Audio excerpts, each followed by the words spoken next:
Thank you, everybody, for coming to the Aaron Torres Podcast YouTube page. If you could do me a quick favor, see that little subscribe button at the bottom of your screen? Go ahead, click that subscribe button. Really does help our channel grow, our audience grow, and I really do appreciate it more than you know. So click that subscribe button. Appreciate your support. Now, here's the video that you came here for. This might actually be the biggest story in college football right now. What the heck's going on with Arch Manning? Okay. So Texas, they obviously, listen, they lose to Ohio State in week 1. Then week 2, week 3, week 4, they have 3 just cupcake games. They play, last week was San Jose State. This week was UTEP. Next week is Sam Houston. Then they get a bye before they open SEC play. By the way, I was thinking about this. Like, everybody that complains about the Texas having just the easiest pathway in the SEC, getting the bye before Texas has kind of a manageable schedule, okay? But the story with this team is the state of the quarterback position, because there's something weird going on with Arch Manning. He's either hurt or he's just flat out a bust, and we need to go ahead and talk about it, okay? So listen, with Arch, I've tried to be fair. I said in the preseason, I said, listen, I am not going to put it out of the realm of possibility that maybe, just maybe, he could be a generational quarterback. I said, we have no proof of it. If his last name wasn't Manning, nobody would be talking about him as the Heisman favorite, as a guy that could lead Texas to a national championship in year 1. But I said, I'm willing to listen. I just don't necessarily believe that it's going to be the case. Well, he struggles against Ohio State, and we try to dismiss it as, well, it's Ohio State and Matt Patricia and this and that and whatever. Then last week, he's phenomenal against San Jose State. And I think we were fair on this show about Arch. I basically said, look, here's the bottom line. If I'm not going to be super critical after he struggles with Ohio State, I'm not going to be super like, he's amazing because he threw a couple touchdowns against San Jose State, okay? And we said this at the time. We talked about it at the time, whatever. I basically said, look, I need to see it against Florida, whoever, SEC play, A&M, or I don't care who. Show me something against a real team before I get too excited. That brings us to Saturday. You hope to build some momentum from this past game where you threw 4 touchdowns. Instead, it's the opposite. In this game against UTEP, Texas does win 27-10. Arch Manning, 11 of 25 passing, 1 touchdown, 1 interception.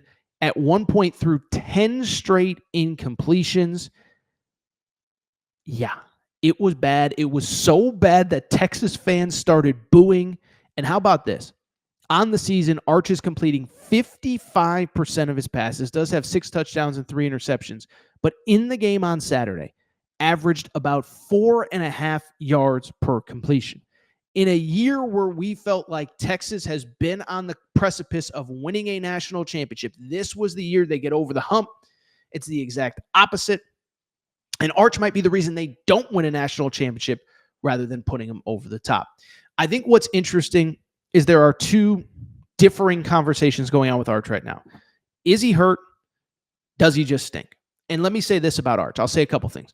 One, this is going to sound mean-spirited, but if you listen and hear me out, I don't think that it is. I actually think, and in some ways, I sort of hope that he's hurt. Now, I don't hope he's hurt. I'm not rooting for him to be hurt.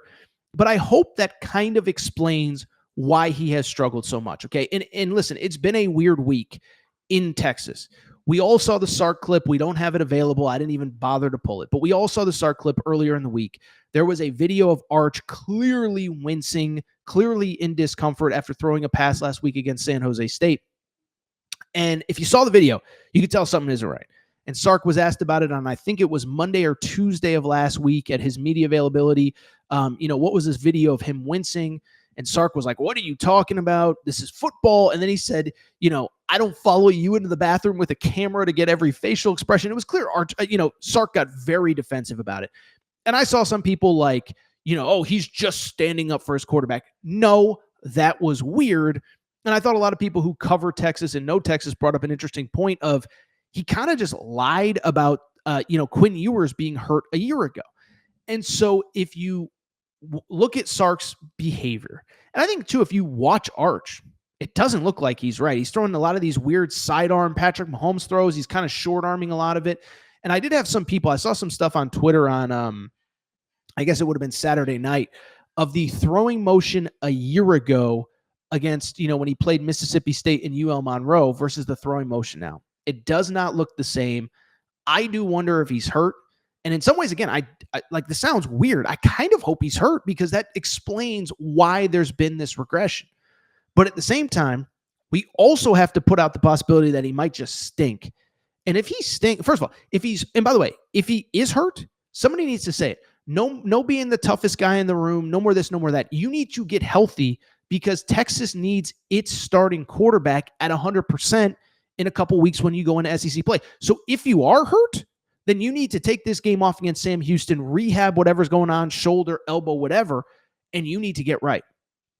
The other possibility that we have to acknowledge is the reality that Arch might just stink, and Arch just might not be good. And that, to me, is the scary part if you're Texas. Now, again, we're not rooting for injury, but that would explain some things. But if Arch just stinks, I think it completely changes the trajectory of this entire season for Texas. Because, listen, I understand that, look, I get that there's 22 guys on a football field at every time, and no one player makes any team. Even Tom Brady needed Gronk and Wes Welker and defensive guys and Adam Vinatieri and whoever, okay? But at the same time, you look at Texas's schedule, and if Arch just stinks, if he's just not good, it changes the entire trajectory of the season.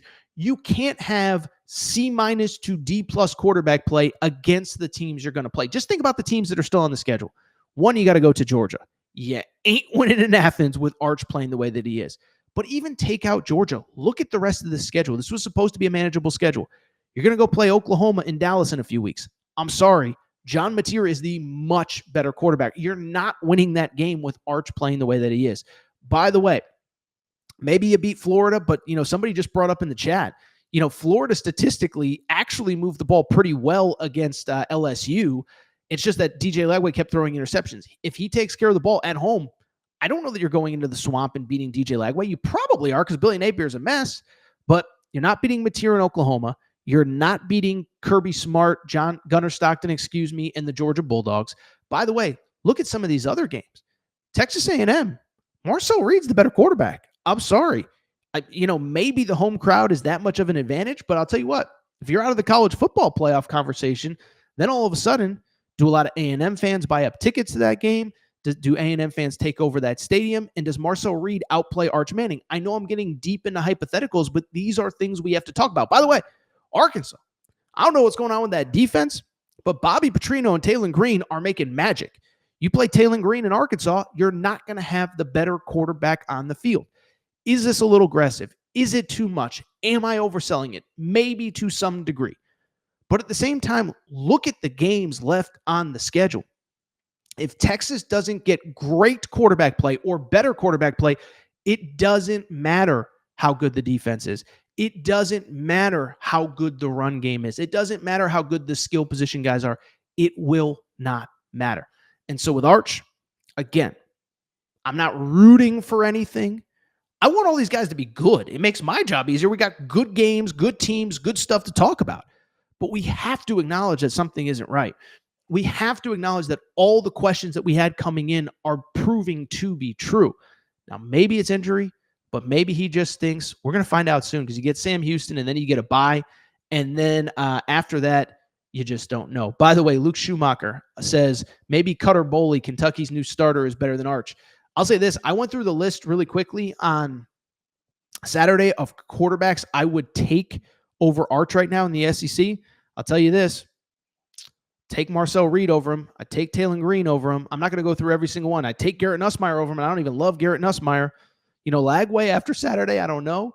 But you go on down the list, there's a lot of guys that you would take over Arch Manning right now. Bo Perbula at Missouri, Gunnar Stockton at Georgia, Jackson Arnold, John Mateer.